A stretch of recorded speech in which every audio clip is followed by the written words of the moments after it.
Mukunda jewellers మొట్టమొదటిసారి factory outlet making ఛార్జీలు లేవు. బ్రాంచెస్ కూకట్పల్లి, కొత్తపేట, సోమాజిగూడ మరియు ఖమ్మం. నమస్తే, నేను Kesh. Welcome to Suman TV. ఆంధ్రప్రదేశ్లో రాజకీయ వేడి ఎన్నికలు ముగిసి 2 నెలలైనా కానీ తగ్గడం లేదు. తాజాగా వైఎస్ఆర్సీపీ సీనియర్ లీడర్ మాజీ మంత్రి జోగి రమేష్ ఇంట్లో జరిగిన అరెస్టు ఇప్పుడు దుమారం రేపుతోంది. అగ్రిగోల్డ్కి సంబంధించినటువంటి భూముల్ని కొనుగోలు చేయడం, మరొకరికి విక్రయించడం, ఈ నేరం కింద జోగి రమేష్ ఫ్యామిలీ మొత్తం కూడా కేసును ఎదుర్కోవాల్సిన పరిస్థితి ఉంది. ప్రధానంగా ఆయన కుమారుడు రాజీవ్ని ఏసీబీ అధికారులు అదుపులోకి తీసుకున్నారు.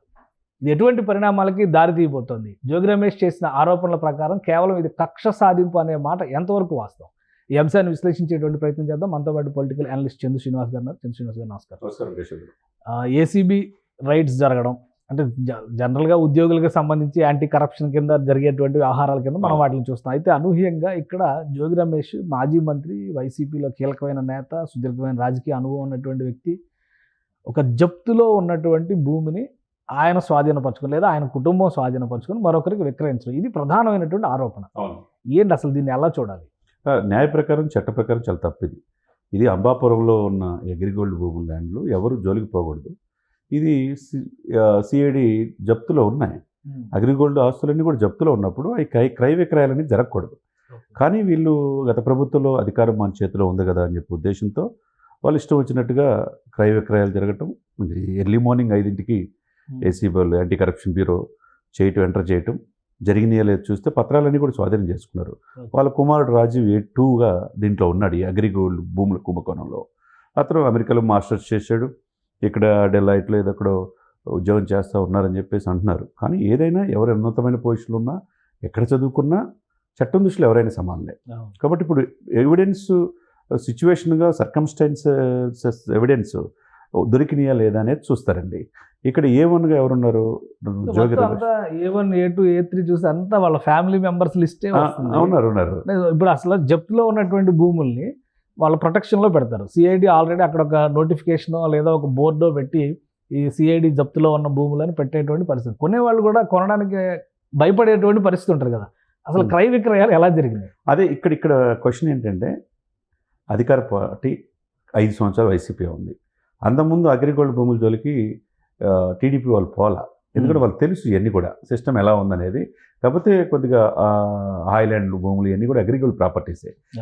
ప్రభుత్వ కార్యకలాపాలకు ఏదైనా మీటింగ్లో ఉపయోగించుకున్నారు తప్పితే రెంటల్ బేస్లో ఆ జోలికి పోలా. ఎందుకంటే ఇవన్నీ కూడా చాలామంది దీని వెనక పేదవాళ్ళు పెట్టుబడులు పెట్టారు, దాన్ని మోసం చేశారనేది ప్రధానమైన ఆరోపణలు. మరి అందువల్ల పోనప్పుడు, గత ప్రభుత్వం పోనప్పుడు ఈ ప్రభుత్వం అంటే మారిన ప్రభుత్వం వైసీపీ ప్రభుత్వంలో ఉన్నప్పుడు ఈ భూములు ఎందుకు అంబాపురంలో ఉన్న ఈ ల్యాండ్స్ జోలికి ఎందుకు వెళ్ళాలి? క్రయ విక్రయాలు సరే, కొనవాళ్ళు కూడా అది ఆలోచించుకోవాలి కదా. సిఐడి జప్తులో ఉన్న ఈ భూములన్నీ దీన్ని క్రయ విక్రయాలు చేసుకున్న నేరమైన భావన వాళ్ళలో ఉండాలి కదా. అందుకని ఇప్పుడు A9 వరకు ఉన్నారు. దీనికి సహకరించిన అందరూ కూడా ఇప్పుడు ఫస్ట్ పర్సన్ ఎవరు? వాళ్ళ బాబాయ్ జోగి రమేష్ బాబాయ్ జోగి వెంకటేశ్వర గారు ఉన్నారండి. ఆయనది ఇక్కడ తప్పించుకోలేదు కదా. A2 ఎవరున్నారు? జోగి రమేష్ కుమారుడు జోగి రాజీవ్ ఉన్నారు.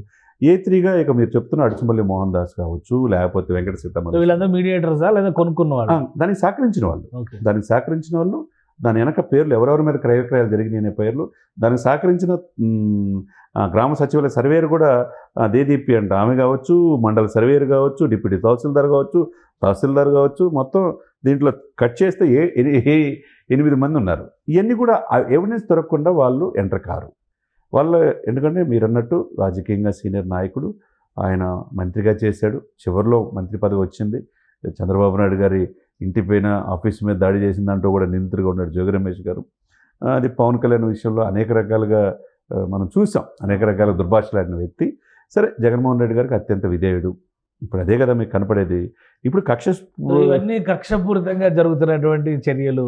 అప్పుడు ఆయన ఇంటిపైన దాడి చేయబోయారు కాబట్టి, జగన్మోహన్ రెడ్డికి అనుచరుడిగా ఉన్నారు కాబట్టి, ప్లస్ ఇక్కడ ముఖ్యంగా కృష్ణా గుంటూరు జిల్లాల రాజకీయాలు, ఉమ్మడి కృష్ణా జిల్లా రాజకీయాల్లో కీలక పాత్ర పోషించారు కాబట్టి ఆ మీద కక్ష సాధింపు, అన్నిటికీ మించి బలహీన వర్గాలకు చెందినటువంటి నాయకుడు కాబట్టి టార్గెట్ చేశారు అంటున్నారు. ఇంకా ప్రాబ్లం ఏంటంటే కేశవ్ గారు, ఈ కార్డు అరెస్ట్ అయినప్పుడే తీస్తారు.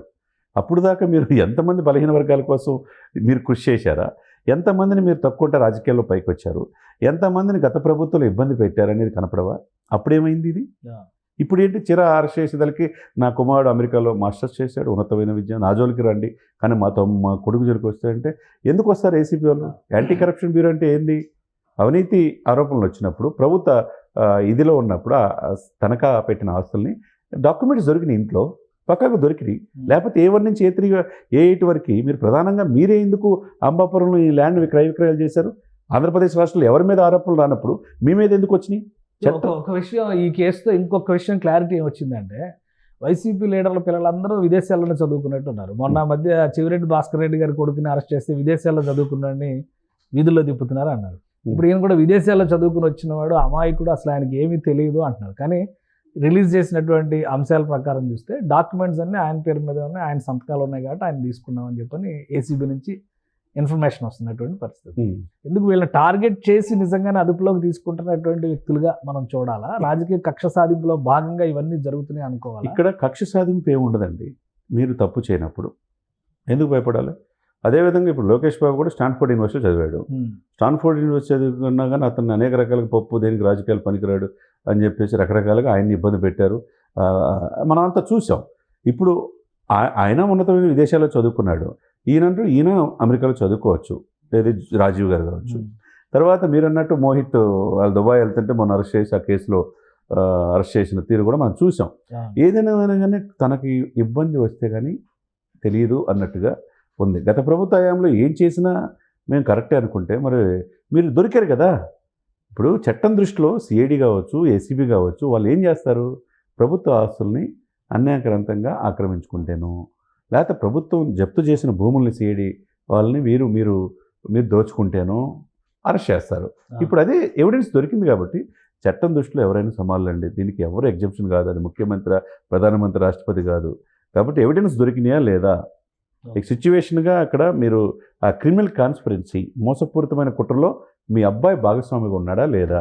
మీరన్నట్టు జోగి రమేష్ గారు ఇప్పుడు బలహీన వర్గాల వాళ్ళని నాకు ఒకవేళ ఆయన కొని ఈయన పేరు మీద పెడితే ఎవరు కొడుకొని, అంటే ఇప్పుడు వాళ్ళ నాన్న చెప్తున్నారు కదా, వాళ్ళ నాన్న కొన్ని అబ్బాయి పేరు మీద పెడితే సమస్య ఏంటి? ఏ విధంగా చూస్తారు? ఇక్కడ నాన్నకుడిగా కాదు, ఎవరి పేరు మీద ఉందనేది చూస్తారా? ఆయన మంత్రిగా ఉండి ఎక్కడ దొరకకుండా వాళ్ళ కుమారుడు పేరు వాళ్ళ బాబాయ్ పేరు మీద పెట్టాడు, వాళ్ళ అనుంగుల మీద వాళ్ళ ఫ్యామిలీ మెంబర్స్ మీద పెట్టి ఏ జరిగినా మళ్ళా మన ప్రభుత్వం వస్తుందన్న ఉద్దేశంతో క్రయ విక్రయాలు జరిపారు. ఇప్పుడు ఆయన ఎంత ఉన్నత విద్యావంతులు చదివాడు, ఇక్కడికి వచ్చాడా, మా అబ్బాయిని ఇబ్బంది పెడుతున్నారు, మీకు పిల్లలు ఉన్నారు కదా అని చెప్పి చంద్రబాబు నాయుడు ఆయన అంటున్నాడు. అంటే మళ్ళీ బెదిరించడవా? ఇదేమంటారు? చంద్రబాబు నాయుడు గారు పిల్లల మీద టార్గెట్ పెట్టారు. ఇక్కడ ఎవరికొవరికి పెట్టుకుంటా పోతే ఇది ప్రభుత్వ ఆస్తులు. ఇక్కడ ఈజ్ ద కస్టోడియన్. ఇప్పుడు రేవంత్ రెడ్డి గారు ఎప్పుడు చెప్తుంటాడు, నేను గుంపుకు మేస్త్రి అంటాడు. ఆయన అమాయకుడా?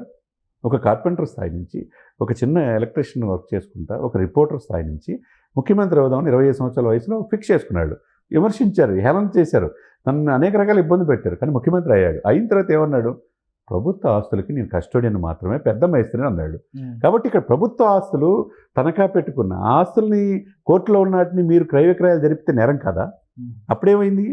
కాబట్టి చట్టం దృష్టిలో ఎవరైతే లీగల్గా ఇప్పుడు క్రయ విక్రయాలు జరుగుతున్నప్పుడు ఒక దశ కాదు, చాలామంది అధికారులు ఫిల్టరింగ్ జరుగుతుంది. వీళ్ళందరూ ఎలా గుడ్డిగా సంతకాలు పెట్టారు అనుకోవాలి. ఒకవేళ అవి సీజ్డ్ ప్రాపర్టీస్ అయి ఉంటే, ఆయన ఇంకా వేరే వాదన చేస్తున్నారు జోగి రమేష్ గారు, అవన్నీ క్లీన్ ల్యాండ్స్ కాబట్టే తీసుకున్నారని చెప్పని చెప్తున్నారు. ఒకవేళ సీజ్డ్ ప్రాపర్టీస్ అయితే వ్యవస్థలో ఇంతమంది కూడా కరప్ట్ అయ్యారా? ఉంటారండి, ప్రతి రాష్ట్రంలో ఇవి ఉంటాయి.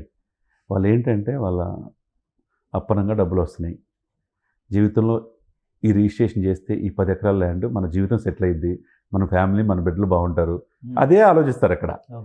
మనం ఈ ప్రభుత్వం మళ్ళీ 10 సంవత్సరాలు అంటున్నారు, మళ్ళీ వీళ్ళే వస్తారు కాబట్టి మనకి ఎటువంటి ఇబ్బంది లేదనుకుంటారు. కానీ ఇక్కడ ప్రధాన ప్రతిపక్ష హోదా లేకుండా ఇంత దారుణంగా ఓడిపోయిందని వాళ్ళు కూడా ఎక్స్పెక్ట్ చేయరు కదా. అప్పుడే ప్రభుత్వాలు మారినప్పుడే ఇటువంటి మొత్తం బయటకు వస్తాయి అన్నమాట. అంటే ఇంకొక విషయం, ఇప్పుడు అరెస్ట్ చేసిన వాళ్ళకి నెక్స్ట్ ఫర్దర్గా ఎటువంటి యాక్షన్ ఉండొచ్చు? జైలు అంటే మీన్స్ ఇప్పుడు జ్యుడిషియల్ రిమాండ్కో కస్టడీకో ప్రొడ్యూస్ చేయడానికి అవకాశం ఉంటుందా? ఈ కేసులో కూడా ఇది సివిల్ డిస్ప్యూట్ లాంటిది కావచ్చా, లేదంటే సివిల్ కేసు ఇది క్రిమినల్ కింద కన్వర్ట్ అవడానికి స్కోప్ ఉంటుంది? డెఫినెట్గా క్రిమినల్ కూడా ఉంటుంది. ఎందుకంటే సివిల్ అని అంటే ల్యాండ్ విషయంలో మిగతా పోలీసులు కానీ మిగతా వాళ్ళు జోక్యం చేసుకోవద్దు, కోర్టులు చూసుకుంటే అంటారు. ఇప్పుడు ప్రభుత్వ ఆస్తులు, ప్రజల ఆస్తుల్ని ఒక ప్రైవేట్ ప్రాపర్టీ అగ్రిగోల్డ్ వాళ్ళు అప్పనంగా దోచుకున్నారనేది ఆరోపణ. వాళ్ళ మీద ఇప్పటికీ నడుస్తూ ఉన్నాయి కేసులు, ఇంకా ఫైనల్గా జడ్జిమెంట్ రాలా. ఈ ఆస్తుల్ని అక్రమంగా తీసుకున్న ఆస్తుల్ని క్రయ విక్రయాలు జరగటం అంటే ఇంకా మోసం తెలిసి చేయటం. అంటే తెలిసేటువంటి క్రిమినల్ కాన్స్పిరసీ, అంటే మోసపూరితమైన కుట్ర అనేది ఇక్కడ ఎంటర్ అవుద్ది. కాబట్టి సివిల్తో పాటు క్రిమినల్ కూడా యాడ్ అవుతుంది. అప్పుడు క్రిమినల్ వాళ్ళు ఎంటర్ అయిన తర్వాత ఏసీబీ వాళ్ళు ఏమంటారు, మిగతా అరెస్టులు కూడా జరుగుతాయి, డెఫినెట్గా జరుగుతాయి. ఇది స్టార్టింగే. ఇంకా దీని వెనక సహకరించిన వాళ్ళు ఎవరెవరు ఈ ఆస్తులు రిజిస్టర్ చేసుకున్నారు, ఇది ఏ విధంగా రిజిస్టర్ ఆఫీసులు రిజిస్టర్లు చేశారు, అది కూడా మొత్తం ఉంటాయి కదా. ఈ రికార్డులు ఎక్కడ తారుమారు అవ్వండి, అప్పుడు వాళ్ళందరూ కూడా బయటకు వస్తారు. కాబట్టి ఇది సివిల్ కేసులు కోర్టులు పరిష్కరించాల్సిన వీటిని తెలిసి కూడా మోసపూరితమైన కుట్రలో దీంట్లో భాగమైనందుకు క్రిమినల్ కేసులు కూడా ఎంటర్ అవుతాయి దీంట్లో. నెక్స్ట్ అసలు ఈ స్థాయిలో భూ కబ్జాలు అనేవి వరుసగా కంప్లైంట్లు వేస్తున్నారు, స్పెషల్ కమిటీలు వేస్తున్నారు. అటు మాజీ మంత్రుల స్థాయిలో ఉన్న పెద్దిరెడ్డి రామచంద్రారెడ్డి దగ్గర నుంచి ఇప్పుడు జోగి రమేష్ వరకు. అయితే భూదందాలు లేదంటే మహిళల వ్యవహారాలు, ఈ రెండిట్లోనూ వైసీపీ నేతలు ఎక్కువ ఇరుక్కుంటున్నటువంటి పరిస్థితి ఉంది. మమ్మల్ని కక్షపూరితంగా ఇరికిస్తున్నారు అనేది వాళ్ళు చెప్తున్నటువంటి వాదన. ఎంతవరకు దీన్ని విశ్వసించవచ్చు? ఇప్పుడు చట్టాన్ని ఎవిడెన్స్ చూస్తుంటారు, అదేవిధంగా మీడియా వాళ్ళకు కూడా ఎవిడెన్సే కావాలి. మీడియా ముందు కనపడుతున్నారు మహిళలు ఆరోపిస్తున్నట్టు, ఏది వైసీపీ నాయకుల మీద కేసులు పెడుతున్న వాళ్ళు కనపడుతున్నారు. ఇవన్నీ వీడియో రికార్డులు ఇవన్నీ కూడా చెరిగిపోయి మరి ఎన్ని ఉన్నప్పుడు మీరు చట్టం ఇట్లా చేస్తుందని ఎలా అంటారు? కాబట్టి రూల్ ప్రకారం వాళ్ళు వెళ్తున్నారు సార్, సిస్టమేటిక్గా వెళ్తున్నారు. మీరుంటే కనుక తప్పదు, ఎవరు పరిస్థితి అని చెప్పేసి కోర్టులో ఎదుర్కోవాలి. కర్తవ్యం మీరు చేసిన ఏ పనికైనా పనిష్మెంట్ ఉండే అవకాశాలు అయితే అంతే కదా. గత ప్రభుత్వంలో మీరు ఇష్టం వచ్చినట్టు చేస్తే ప్రభుత్వ ఆస్తులు మేము కనుక కస్టడియను మేమేం చేసినా కరెక్టే అనుకుని భావించి చేస్తే ఇప్పుడు ఫలితాలు అనిపించాల్సిన పరిస్థితి. దాని వెనక ఎవరున్నా కానీ చట్టం దృష్టిలో ఎవరైనా సమాన, rule is rule for all. కాబట్టి చట్టం తన పని తను చేసుకుపోతుంది. దీనిపోటీ ఎన్ని గగ్గోలు పెట్టినా ఎన్ని విమర్శలు చేసినా అదేమి ఇప్పుడు కుదరదు కదా. రైట్. థ్యాంక్ యూ శ్రీనివాస్ గారు, మీ అభిప్రాయాలు తెలియజేసినందుకు. ఇది అగ్రిగోల్డ్ భూముల వ్యవహారానికి సంబంధించి గత ప్రభుత్వం చట్టం తమ చేతిలో ఉందనేటువంటి రీతిలో వ్యవహరించడం, కొంతమంది మంత్రులు, రాజకీయ పలుకుబడి కలిగినటువంటి పెద్దలు వాటిని సొంతం చేసుకునేటువంటి ప్రయత్నాలు చేయడం అనేది ఇప్పుడు ఒక పెద్ద వివాదంగా మారుతుంది. అందులో మొదటి సమిధ జోగి రమేష్ కుటుంబం. ఆ తర్వాత మరికొన్ని పేర్లు కూడా వినిపిస్తున్నాయి. ఈ కేసులో మరిన్ని అరెస్టులు కూడా తప్పవని చంద్ర శ్రీనివాస్ గారు చెప్తున్నారు. ఇది special discussion. Keep watching. Suman టీవీలో మీ పర్సనల్ అండ్ బిజినెస్ ప్రమోషన్స్ కోసం కింది నెంబర్కి కాంటాక్ట్ చేయండి.